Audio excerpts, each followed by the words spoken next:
कृष्ण समझाते हैं कर्म वास्तव में कैसे काम करता है। जैसा आप सोचते हैं वैसा नहीं। अधिकतर लोग सोचते हैं कि कर्म बराबर तुरंत, फल अच्छा किया अच्छा होगा, बुरा किया बुरा होगा। लेकिन श्री कृष्ण कहते हैं कर्म ऐसा नहीं चलता। 1. कर्म सिर्फ काम नहीं, भावना है। एक ही काम 2 लोग करें, कर्म अलग होगा। किसी की मदद सिर्फ दिखावे के लिए, बंधन। किसी की मदद सही समझकर, शुद्ध कर्म। कर्म का असली आधार नियत, इंटेंशन है, सिर्फ काम नहीं। 2. कर्म का फल तुरंत नहीं मिलता। कर्म कोई मशीन नहीं है।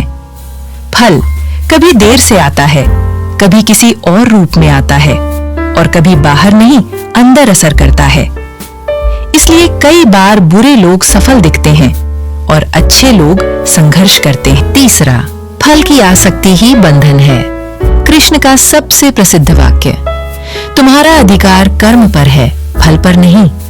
जब हम फल से चिपक जाते हैं, डर पैदा होता है, अहंकार बढ़ता है, तनाव आता है।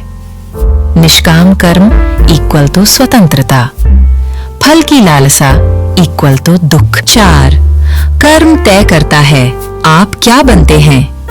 कर्म का असली फल बाहर नहीं, आपके स्वभाव में है। बार बार सच बोलना, आत्मबल। बार बार गुस्सा, अशांति। अनुशासन, स्पष्ट सोच। दुनिया बदलती रहती है, लेकिन आपका मन ही असली कर्मफल है।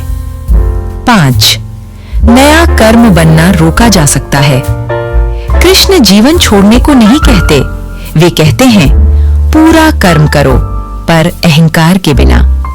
जब कर्म किया जाए बिना स्वार्थ, बिना घृणा, बिना घमंड, तो वो कर्म बंधन नहीं बनता। सरल शब्दों में कर्म भाग्य नहीं है, कर्म है आपके कामों का आपके मन पर प्रभाव। आज का कर्म तय करता है कल आप कैसे सोचेंगे, आप अंदर से कितने मजबूत होंगे, आप कितने शांत और स्वतंत्र महसूस करेंगे।